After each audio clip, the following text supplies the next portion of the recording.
Hoy nos acompaña Jorge Rosenblum, que es director de Radio Sefarad, que también cumple 20 años. Hola Jorge, ¿cómo estás? ¿Qué tal? Muchas gracias por invitarme. Oye, un placer. Primero, enhorabuena. Felicidades por ese aniversario. 20 años. Sí, la verdad que es una iniciativa que cuando se creó no creo que nadie hubiera apostado porque hubiera durado tanto. Para aquellos que no conozcan, la Radio Sefarad es una iniciativa, hoy vamos a hablar con su director. En esta casa, en Radio Solidaria, llevamos más de 10 años, creo, emitiendo un programa que se llama Sefarad desde España. Es un programa producido y dirigido por Radio Sefarad, en el que, bueno, pues ahora vamos a hablar un poquito también de ese programa con el director de Radio Sefarad. Entonces, para que os pongáis en situación, Radio Sefarad es un proyecto que nace en España. Sefarad desde España, como bien dice el programa un poco estrella, ¿no?, de la emisora. Sí, sí. Bueno, evidentemente a nivel de audiencia y de apertura, seguramente este programa que hacemos para las emisoras de radio tiene muchísimo éxito, pero esto nace de forma mucho más humilde, tratando de buscar una voz alternativa a una situación que se estaba dando por entonces, hace 20 años. Los que tengan unas cuantas canas en la cabeza, pues recordarán que hacia el año 2003, 2004, pues había un fenómeno en Israel conocido como la Segunda Intifada, con ataques terroristas diarios en autobuses, en restaurantes, en gente que se hacía explotar, etcétera, etcétera. Una situación terrible y que justamente, a pesar de que era un atentado terrorista contra civiles, pues los medios españoles reaccionaban de forma contraria y se desató una especie de ola de antisemitismo que no fue tan física, pero sí que los judíos de España nos sentimos muy desamparados entonces. Y esa fue la idea de que había que crear algún medio para hacerlo. Esa es la chispa, ¿no?, que inició todo este proyecto. Sí, y esto lo inició, una persona que ya no está entre nosotros, Zoli Wolodarski, un señor que tenía muchísima experiencia en medios, había trabajado en la BBC, en Argentina, en canales de televisión, de radio, escritor, dramaturgo, bueno, una persona con muchos conocimientos, y dijo, bueno, tenemos que hacer algo, ¿no? Hagamos una radio. Cosa que era del siglo XX, no del siglo XXI.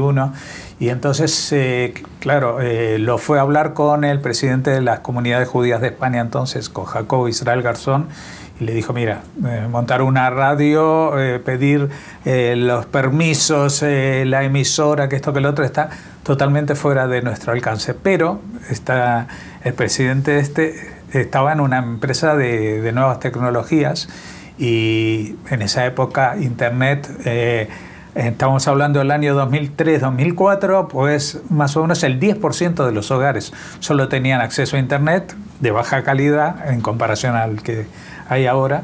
Pero dijo, bueno, la única manera de hacer algo es de esta manera, ¿no? Y entonces pues se llamó Radio Sefarad, a pesar de que no era exactamente una radio.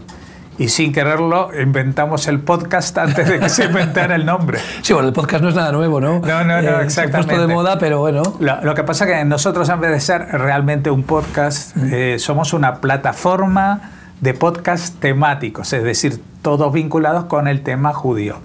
En principio la idea era un poco de dar respuesta a una visión distinta de la actualidad, de lo que estaba pasando en Israel, con los judíos en el mundo, etcétera, etcétera. Pero evidentemente poco a poco eso fue creciendo, se fueron incorporando programas que tenían que ver con la religión, como es lógico, porque estamos hablando de judíos, pero también con la cultura judía, que es muy amplio el panorama, ¿no? Calcula que los judíos llevamos dispersos por el mundo 2000 años. Hemos estado en prácticamente, yo siempre digo, fuera de la Antártida hay judíos en todas partes, ¿no? Y hoy igual algún científico en la Antártida también. Pero todo eso ha impregnado al judaísmo de muchísimas pautas culturales que son originarias de otros ámbitos.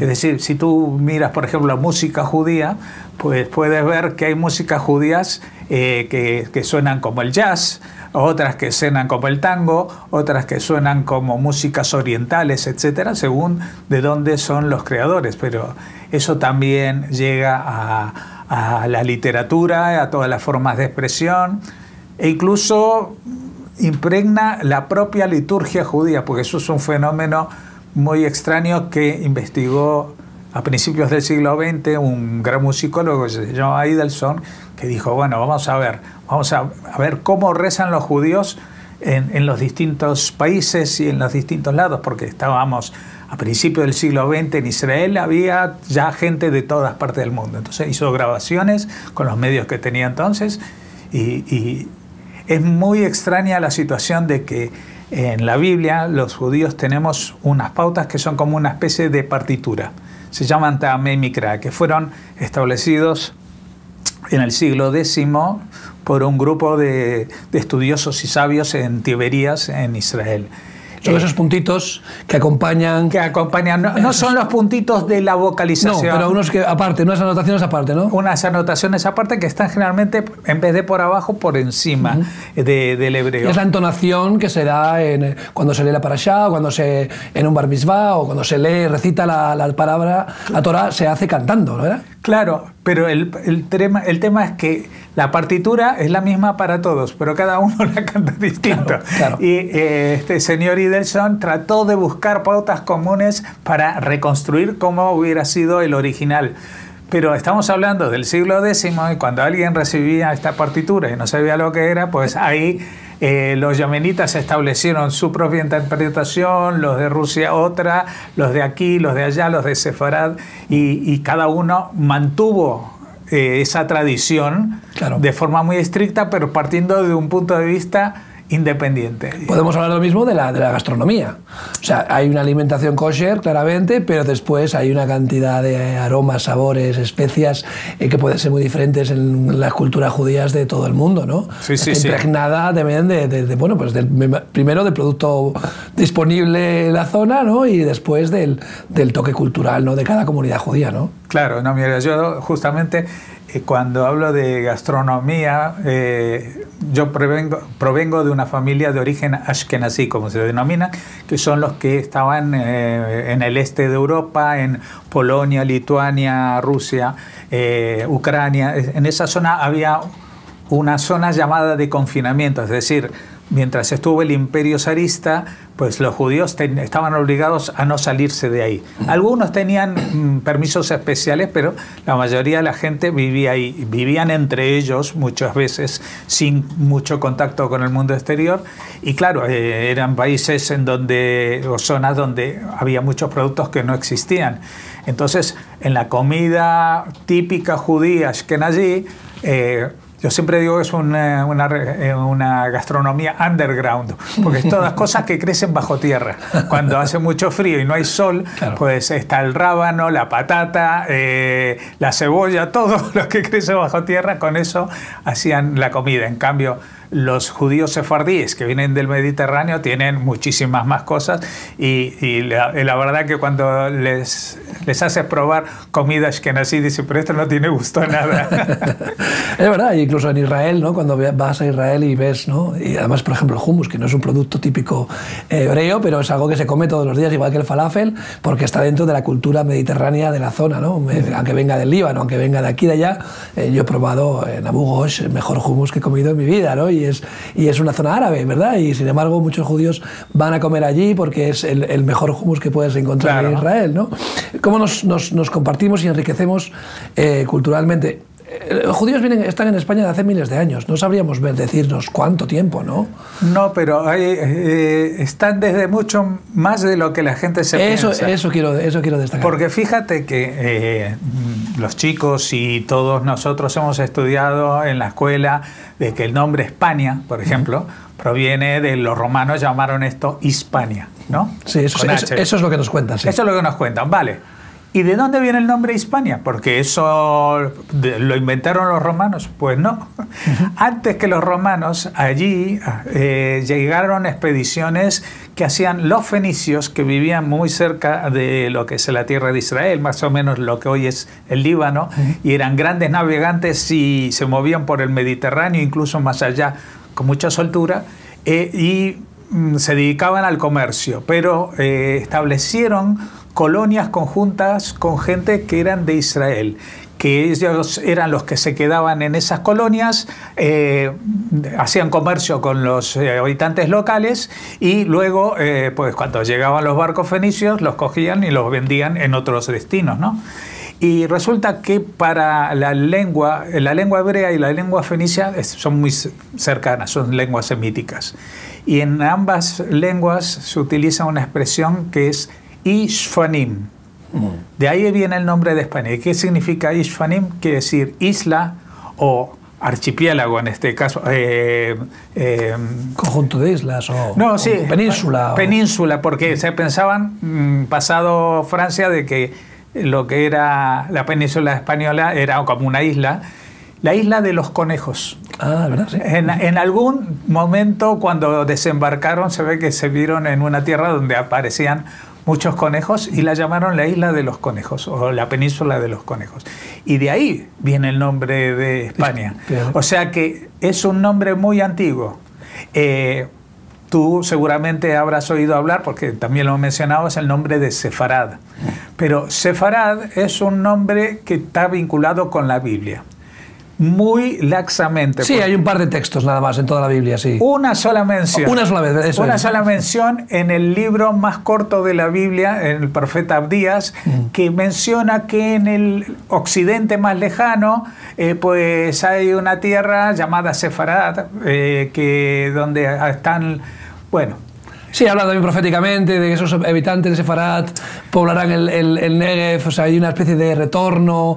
Bueno, sí, hay una pequeña parte profética ahí, sí. Ahí describe también una guerra que hubo en esa época. Yo creo que el nombre de Sefarad incluso viene del griego, de la palabra Hespérides, que son unas diosas paganas, evidentemente, que vigilaban el final del mundo, o sea, que estaban... Finisterre. En Finisterre, donde se acaba el mapa, ¿no? Sí. Y caes al final. Entonces, bueno, pero son palabras que ambas están... Si tomamos el libro de Abdías, que 500 años antes de la época moderna, 500 años antes de Cristo más o menos, o incluso más. Sí, sí. No sabemos, ¿no? El tema de la datación de los textos bíblicos, bueno, es de los expertos. Yo no...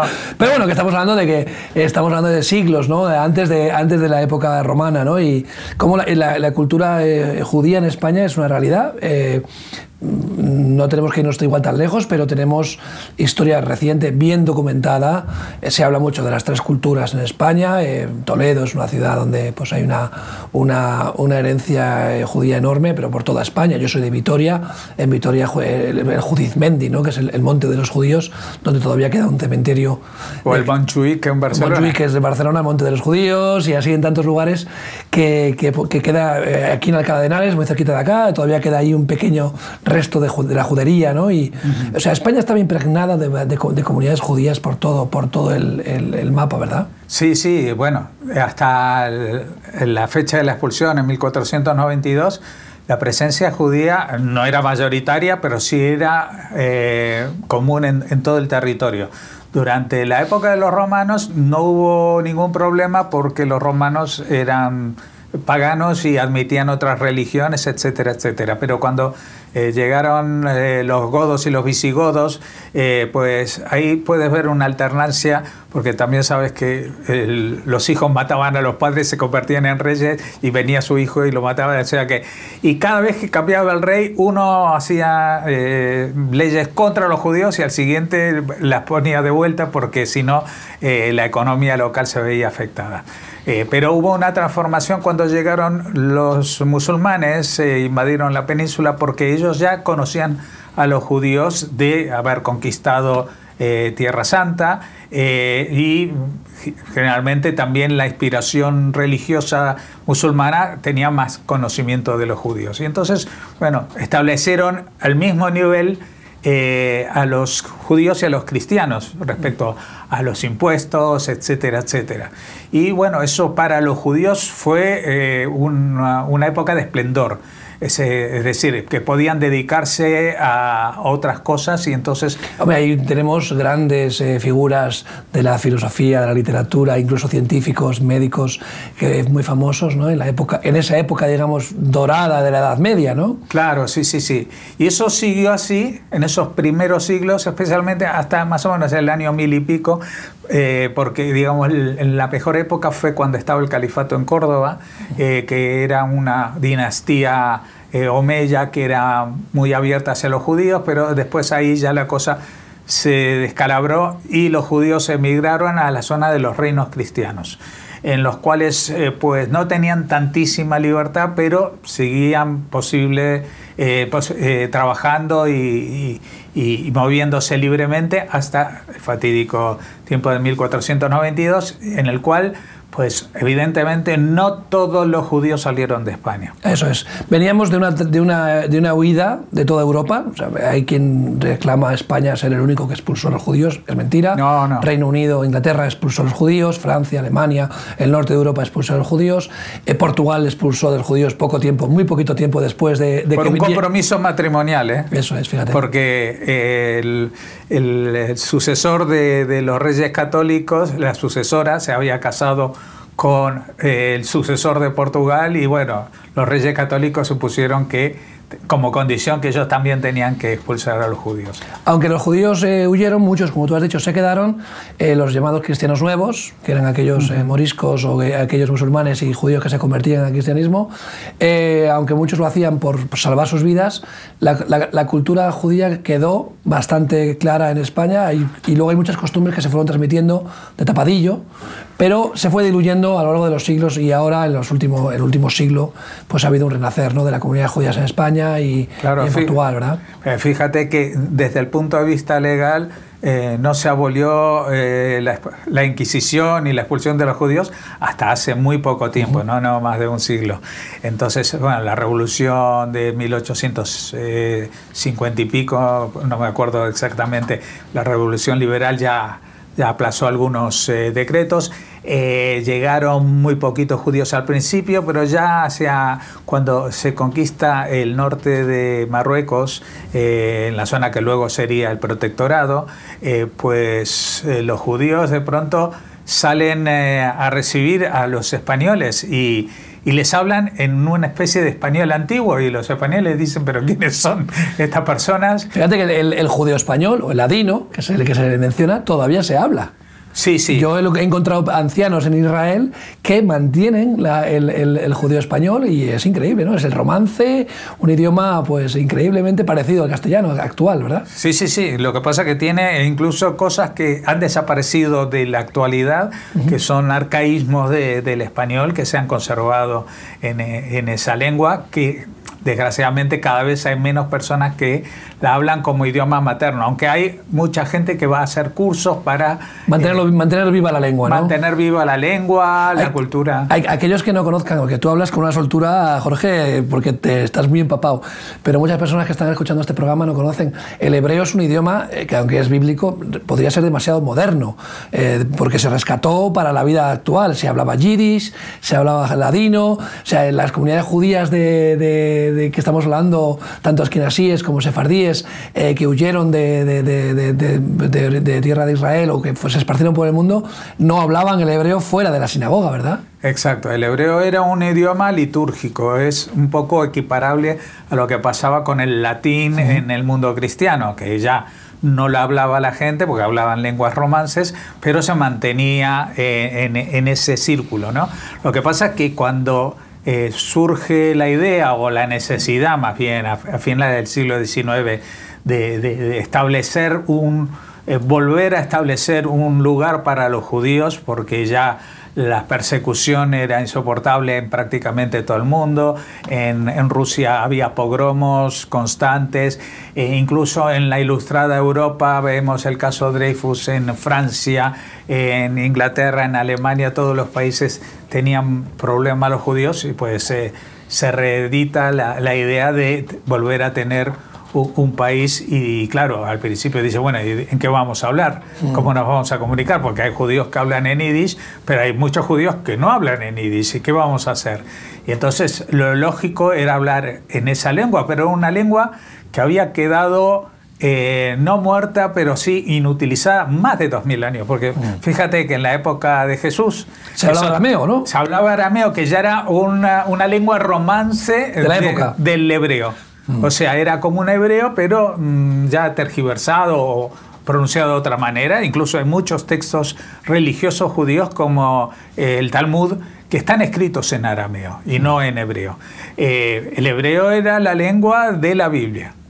Ahí hubo toda una revolución lingüística y finalmente pues la gente fue adaptándose a hablar en esa nueva lengua que produce un fenómeno que es para mí fascinante, porque no es solamente que estás adaptando una lengua muy antigua a un mundo distinto siglos después, sino que en hebreo tú te diriges a una persona y le dices una palabra que no existe todavía en hebreo y vas a ver a qué te refieres. Porque el hebreo es una lengua semítica basada en las raíces de las palabras y entonces eso ha permitido adaptar los neologismos sin irse al extranjero.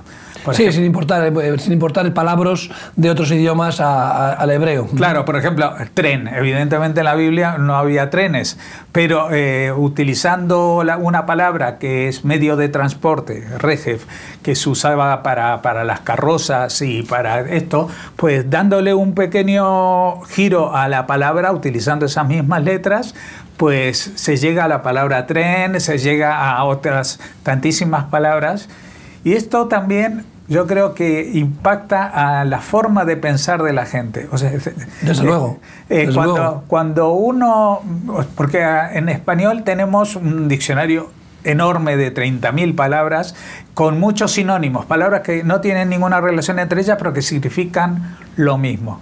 Eso en hebreo no existe. Cada palabra que tú dices es un sinónimo, es más o menos un sinónimo, porque siempre tiene una diferencia esencial. Es decir, hay mucha economía de palabras, pero permite una comunicación, incluso te digo, más allá de lo que fuera lógico. Y eso es algo que también impacta, creo, en la forma de pensar de la gente. Porque cuando tú dices una palabra, nombras algo, ya te da una relación con muchas otras palabras que en otros idiomas están aisladas, pero que en hebreo están unidas. Tuvo que ser un reto impresionante agarrar personas de todo el mundo, personas del norte de África, del sur de América, personas que vienen del norte de Europa, que hablaban idiomas tan diferentes entre ellos y formar un Estado como el Estado de Israel, el Estado judío, hablando una misma lengua que no se había hablado en casi 2000 años, ¿no? O sea, es un reto impresionante. Tú vas a Israel hoy en día y se habla el hebreo de forma natural, normal, aunque muchos traen su bagaje con su idioma materno o de los abuelos o de los bisabuelos, muchas personas que vienen de la Europa, huyendo de la Europa nazi, que traen su yiddish o que traen sus alemán o traen sus francés, y bueno, es increíble, culturalmente es alucinante ver ese choque de culturas, ¿no? Y hay algo que une claramente a Israel, ¿no? Es ese sentimiento de familia, de tribu, que todavía se puede mantener en un país en el que hay tantísima disparidad de culturas, orígenes, colores en la piel, manifestaciones culturales. Es impresionante. España, que volvemos al programa Sefarad, Radio Sefarad, porque has dicho algo muy interesante, Jorge. La prensa en la segunda intifada trató a Israel como el agresor en vez de ser la víctima. Yo recuerdo a Ariel Sharon provocando casi una segunda guerra mundial por pisar territorio israelí, que es en la explanada del templo, y vemos como siempre se utiliza cualquier excusa para atacar a Israel. Hoy en día, hace unos pocos meses, Israel sufrió la mayor agresión que ha sufrido desde la Segunda Guerra Mundial, y alguien ya vaticinó que en aquel momento Israel era la víctima, pero que poco iba a tardar el movimiento mediático mundial en darle la vuelta y convertir a Israel en el agresor. Y lo estamos viendo, ¿no? Como incluso autoridades van a Israel a recriminarle que está siendo demasiado duro en su respuesta hacia la tragedia del 7 de octubre, ¿no? Eso nace en el corazón, en esta casa nace un corazón de decir, oye, hay que contrarrestar esta desinformación, hay que informar realmente, hay que intentar mostrar luz entre tanto odio y visceral hacia Israel, ¿no? Sí, lo que dices es cierto y es bastante desolador, porque tú, como decíamos, nosotros venimos 20 años emitiendo estos programas, no tanto dirigidos a la propia comunidad judía, porque esto, gracias a que es Internet, pues se escucha en todas partes del mundo y la escuchan personas que no pedimos autorización del rabino que nos diga esta persona puede escuchar o no puede escuchar. De hecho, aunque es muy difícil saberlo, pero yo creo que la mayoría de nuestros oyentes, incluso en España, no son judíos. Pero gente que tienen alguna interés en conocer más qué es este fenómeno, porque parece extraño, pero yo he venido a vivir a España hace 40 años y todavía entonces había gente que cuando le decía que yo era judío me decían, eres el primer judío que conozco, y segundo, pensaban que eran unos seres con cuernos y rabo. Sí, bueno, que hasta hace muy poquito, cuando se mencionaba la palabra judío, la gente escupía en el suelo. O sea, te hablo de hace 80 años, de 70 años. Todavía se acusa a los judíos de haber matado a aquel niño famoso de Toledo que nunca existió. Y hay una especie de tradición. Además, los judíos mataron a Jesús, fíjate tú, que eso es imperdonable, ¿no? Cuando a Jesús lo mataron en los pecados de la humanidad, no los judíos ni los romanos, ¿no? Podríamos echar la culpa a los romanos, que fueron los que le pusieron en esa cruz. Pero bueno, que los que creemos en Yeshua, en Jesús, creemos que Jesús entregó. No, nadie le mató, sino que él entregó su vida por los demás. Son excusas, ¿no? Y ha habido un odio que se ha disfrazado siempre con excusas para poder verter ese odio hacia Israel, ¿no? Y por otro lado, Israel se ha mantenido como Israel gracias a esa opresión, ¿no? Que ha recibido siempre y no se ha mezclado entre las naciones como otras culturas que han desaparecido, ¿no? Y bueno, entre comillas, eso y la cabezonería, da igual, de los judíos, ¿no? Sí, no, yo creo que es eso. Mira, cuando todo el mundo conoce, creo, las historietas de Asterix, ¿no? Sí. Que están situadas en un pueblo de la Galia francesa, pues yo creo que Asterix viene más vinculado a lo que era la Judea de los judíos a través de los conquistadores que pasaron por ahí. Lo lógico en la antigüedad era que venían los persas, venían los griegos, venían los romanos y ellos imponían su ley, imponían sus dioses y se acabó y la gente bajaba la cabeza y que esto que lo otro. Y los habitantes de esa zona pues podían adaptarse a las situaciones de violencia, de impuestos, del trato que le daban, pero no que se metan con su religión. Y todas las revueltas que han habido en la historia antigua judía contra los imperios han sido por cuestiones de religión. Es decir, de que les han tocado el templo, porque el templo existía, se destruyó, luego se reconstruyó, lo volvieron a destruir, etcétera, etcétera, ¿no?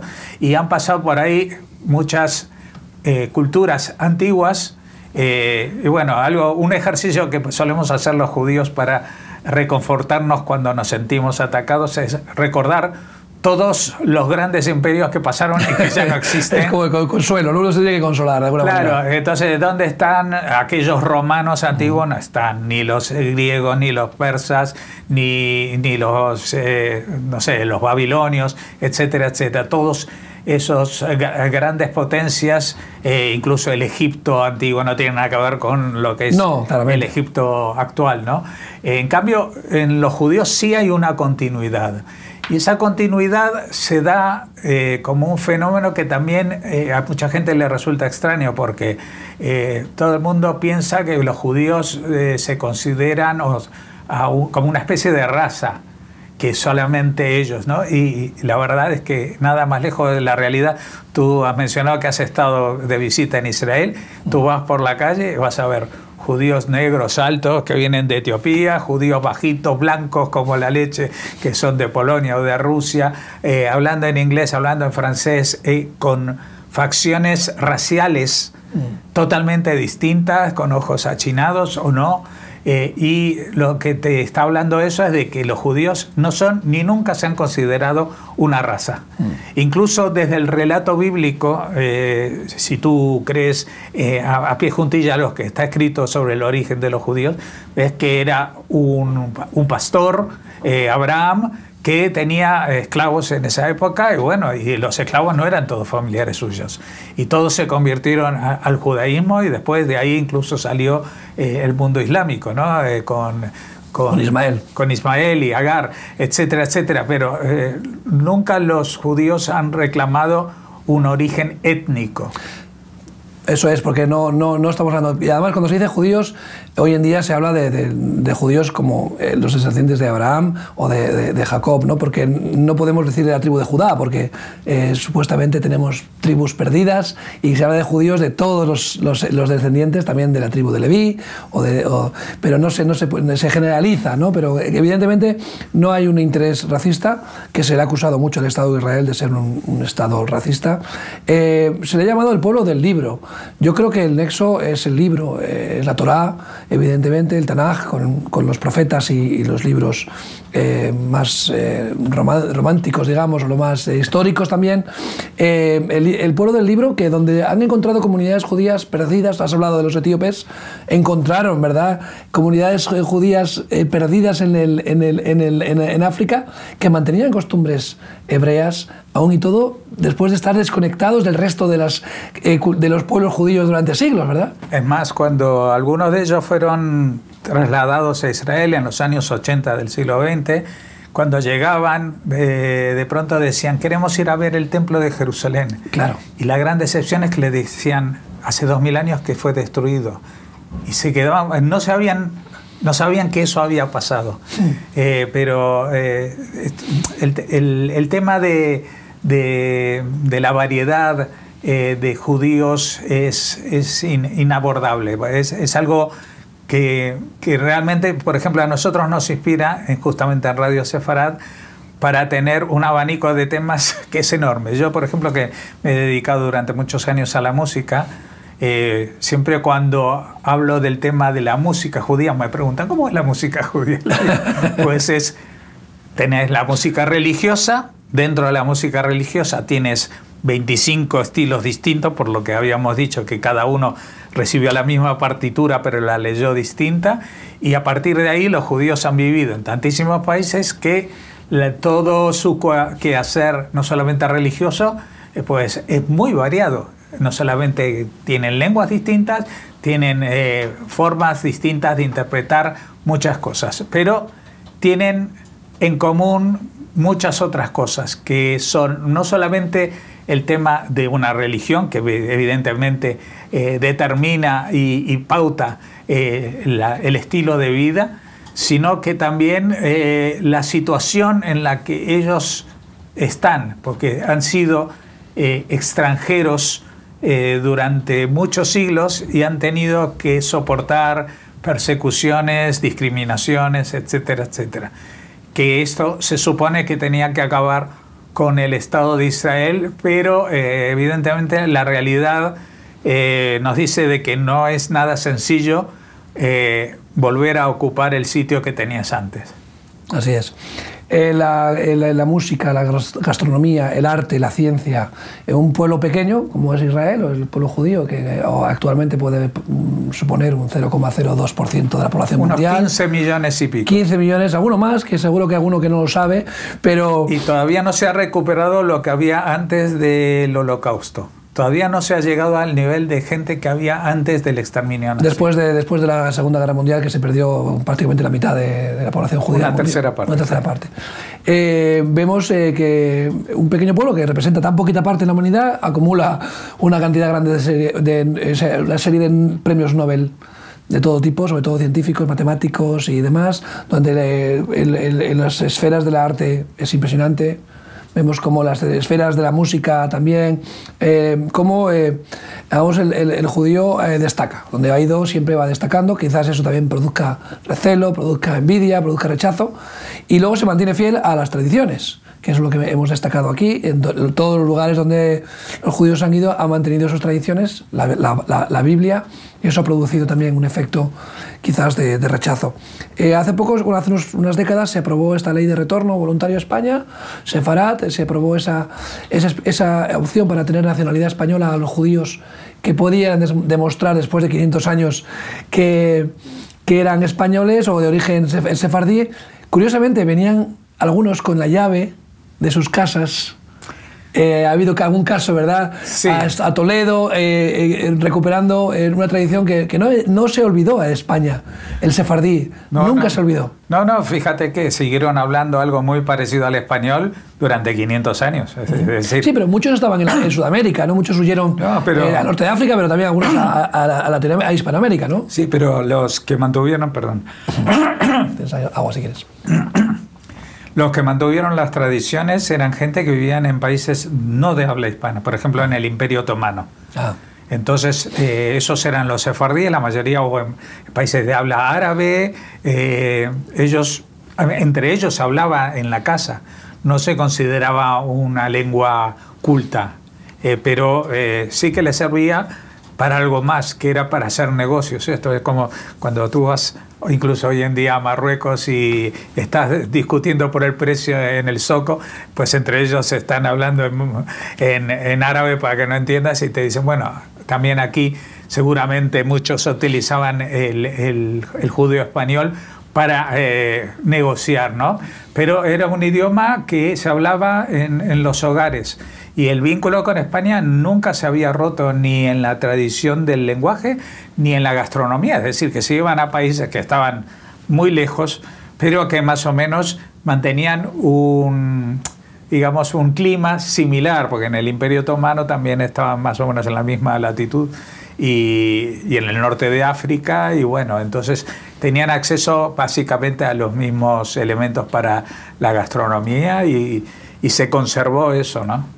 Que bueno, fíjate, cuando visitas Toledo, yo recomiendo visitar Toledo, para los que han ido a Israel ven un panorama muy parecido, ¿no? Es como una segunda Jerusalén, ¿no? Y cuando vas por underground, como has dicho antes, vas por las catacumbas, vas encuentras mitzveh hebreos, bueno, todavía las sinagogas están ahí, aunque no están en manos de la comunidad judía o de Israel, pero hay la sinagoga del Tránsito y la gran sinagoga, y tenemos una herencia hebrea impresionante que nos habla.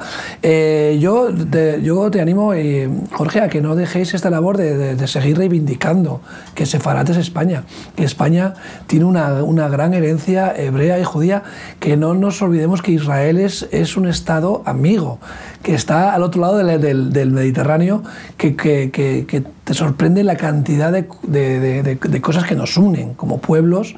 Mi herencia es judío-cristiana, no es islámica. Yo no me considero que mis valores, mi cultura sea de origen, mis ancestros sean islámicos, sino que mis valores son judío-cristianos, porque están basados en la Torá, en la Biblia, y yo creo que alguien tiene que levantar su voz, ¿no, Jorge? Creo que nuestra voz a veces suena poquito, hay grandes medios que difunden odio, que difaman a Israel, que incluso apuntan y señalan a los judíos, porque es curioso que cuando un judío hace algo bueno, es un judío, pero cuando Israel, como Estado democrático, comete algún error o tiene alguna acción, la culpa es de todos los judíos del mundo, ¿no? Exacto. Y tú como judío en España te puedes ver acusado, señalado por las políticas que pueda hacer un gobierno, pues, de derechas o de izquierdas en el Estado de Israel, ¿no? Sí, eso sí es racismo. ¿O eso es antisemitismo? ¿Cómo podemos definir esto? Bueno, yo creo que en España desgraciadamente hay mucho antisemitismo. Lo que pasa es que el antisemitismo va mutando con el tiempo. Es decir, antiguamente, y antes lo hablábamos, del desconocimiento, como no había contacto con las comunidades judías, pues se convirtió en una especie de ser mitológico, con cuestiones que también tenían que ver con la religión, culpable de isidio y cosas así. Hoy en día es muy difícil encontrarse gente religiosa en España que te hable de esa manera. O sea, no solamente entre los evangélicos, que son grandes amigos de los judíos, sino también entre los católicos. Eso ha mutado a un antisemitismo político que está disfrazado, porque ellos dicen, no somos antisemitas, no estamos contra los judíos, sino contra Israel, contra el sionismo, pero vamos a ver, Israel como Estado fue proclamado por Naciones Unidas, no fue alguien que dijo, hey, yo aquí monto esto. Y fue a instancias de una decisión de las Naciones Unidas. Y Israel forma parte de las Naciones Unidas incluso antes que España, porque España estaba con un régimen dictatorial en esa época que no fue admitido hasta unos años después. Es decir, que el hecho de que de todas las naciones del mundo, que son ya casi creo que 200, el único país que se dice que tendría que deslegalizarse es el país de Israel.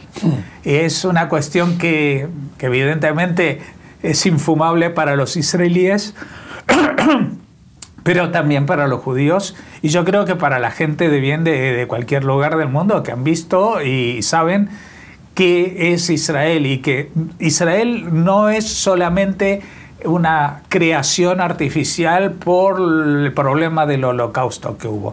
Israel y el sionismo existen desde mucho antes, y había gente viviendo ahí desde mucho antes. Nunca dejó de haber judíos en Israel. Nunca, bueno, lo destacan historiadores de todas las épocas. Siempre hubo, incluso los otomanos, hubo judíos en la época anterior, siempre hubo presencia judía en Israel. Mira, cuando dijimos los romanos destruyeron Jerusalén, pues se destruyeron el templo, prohibieron que los judíos vivieran en Jerusalén, le cambiaron el nombre al país y lo llamaron Palestina, que significa el país de los filisteos, y los filisteos ya no existían hace 1000 años cuando dijeron eso. O sea que no tenía ningún sentido. Incluso a Jerusalén le pusieron el nombre de Aelia Capitolina. Todo para desnudar cualquier vínculo con el judaísmo. Pero eso no se sostuvo, especialmente cuando ya invadieron la zona los musulmanes, que echaron a los bizantinos cristianos que estaban allí, y en el mundo musulmán pues se aceptaba un poco mejor la presencia de judíos. Y a partir de entonces, por ejemplo, en Jerusalén siempre hubo presencia judía. Jerusalén hubo siglos durante los cuales hubo más presencia judía que musulmana, a pesar de que también era considerado un lugar santo para los musulmanes, pero eran los judíos que podían permitirse acabar sus días y tener ciertos medios para aguantar hasta que muriesen en un sitio donde no se podía trabajar, etcétera, etcétera, eran los que vivían allí. El resto de los judíos todavía permanecían dispersos por el mundo, pero lo que citábamos antes del surgimiento del sionismo es a finales del siglo XIX, el sionismo político, porque siempre ha habido una aspiración espiritual que, lo que mencionábamos, que mucha gente, rabinos o estudiosos, lo que sea, pues incluso Nachmanides, que era un rabino español que mantuvo a instancias del rey aragonés una disputa contra un ex judío converso sobre cuál es la fe verdadera, pues dado que él de alguna manera ganó en esa disputa, pues el hecho de haber ganado le supuso que se tuvo que exiliar, porque evidentemente iba a ser la presa de la ira de los cristianos. Y entonces él ya se trasladó a Tierra Santa, desde Sefarad. Ya había judíos ahí, hubo judíos, como dijimos, prácticamente en todas las épocas. Hubo un pequeño periodo de las cruzadas donde los judíos estaban defendiendo al país, Tierra Santa, y durante esos breves lapsos en que había reinos cristianos seguramente no había judíos en Jerusalén, pero sí en otras partes. Y desde entonces la presencia ha sido constante. Claramente, el reclamar que la desaparición de Israel, del Estado de Israel, es reclamar la desaparición de un pueblo, no solamente un Estado, sino un pueblo. Y aquellos que apoyan las causas de odio de grupos como Hamas, que utilizan niños como escudos, que utilizan los métodos terroristas para conseguir un fin que no es el Estado de Palestina, no olvidemos. No persigue el Estado de Palestina Hamas, Hamas es el brazo del Estado Islámico en Israel, y quieren la destrucción del Estado de Israel. Ellos nunca van a proclamar el Estado palestino porque no les interesa, lo que quieren es que Israel desaparezca. Y después irán a por los cristianos, ya lo dijo Arafat, ¿no? O sea, hoy vamos a por los del viernes, perdón, los del sábado, y mañana iremos a por los del domingo. O sea que realmente la guerra santa de este movimientos terroristas islamistas pues es lo que busca, ¿no? Primero la destrucción de Israel y después la destrucción de la cultura occidental o la cultura cristiana. Destacado esto, pues seguimos viendo cómo a veces no nos damos cuenta. Hay una cantidad de personas, incluso en España, que tenemos una ascendencia hebrea, de esos cristianos nuevos que se convirtieron. Hay muchísimos apellidos españoles que todavía mantienen las raíces hebreas y mucha gente se sorprendería mucho, ¿no? Que si escarbara un poquito en sus... Aunque no tenemos mucha documentación, porque en la guerra civil se quemaron todos los registros, pero si se pudiera demostrar más de uno se llevaría una sorpresa, ¿no? Sí, yo creo que sí, pero tampoco me parece lo más importante, porque yo creo que ha pasado tantísimo tiempo que a mí la expresión tener sangre judía no me cae bien, porque no es un problema racial. Es decir, tú puedes ser hijo, nieto o bisnieto o después de 15 generaciones de origen judío, pero si a ti no te ha llegado nada de eso, pues si quieres ser judío tienes todo el derecho del mundo y puedes hacerte judío, pero tienes que empezar de cero.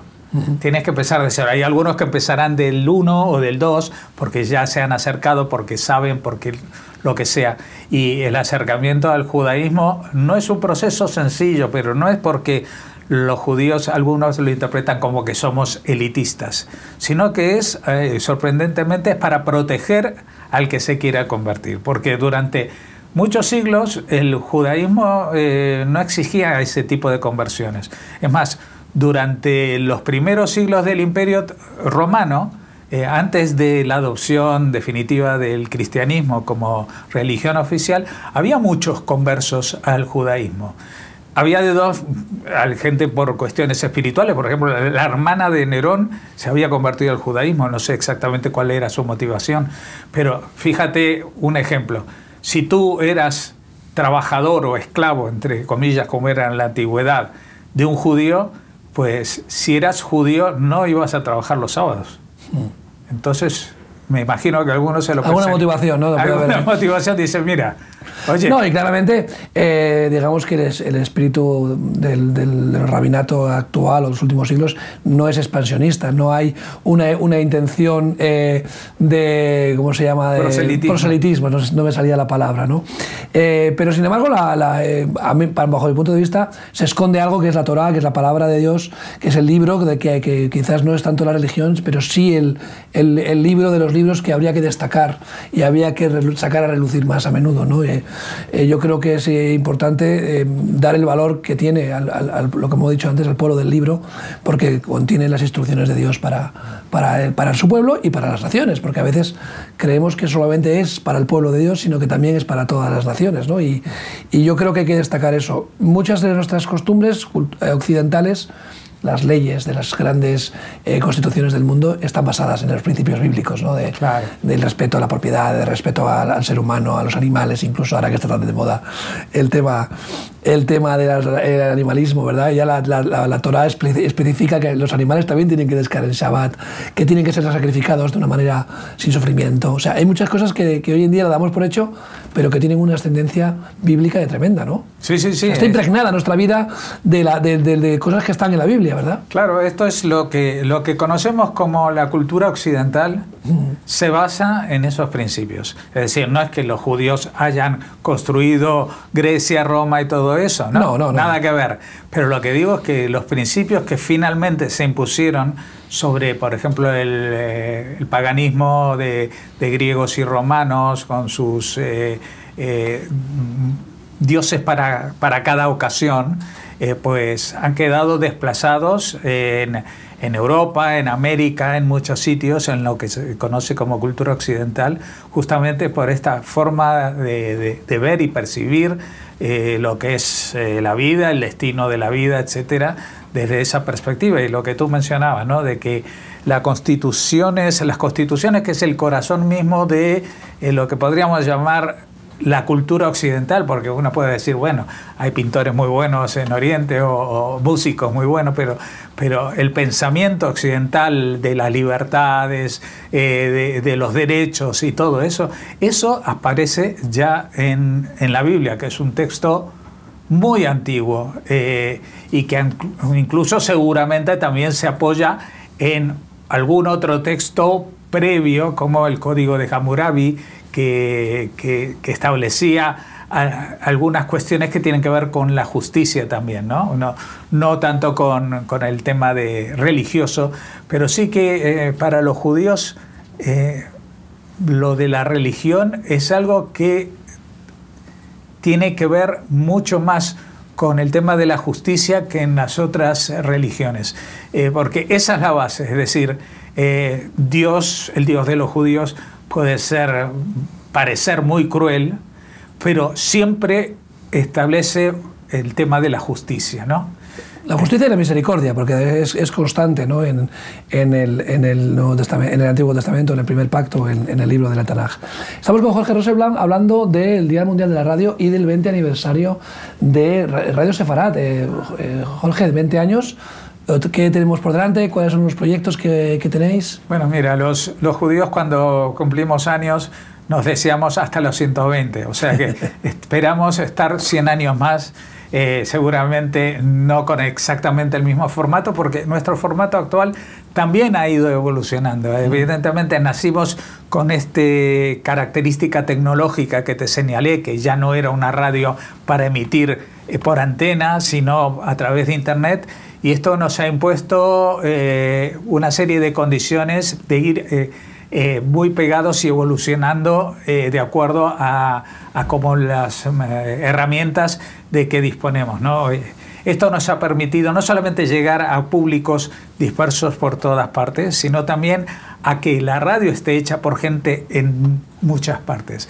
Ahora, especialmente después de la pandemia, que todo el mundo se ha acostumbrado al Zoom y a este tipo de herramientas, pues ya no tenemos que esperar que alguien venga a Madrid para poder grabarlo, y tenemos acceso a gente que puede aportar muchísimo desde cualquier lugar. Nuestra única condición, entre comillas, es que lo diga en español, porque nuestro público todavía no tenemos esa maquinita que transforma lo que uno dice en español en otros idiomas.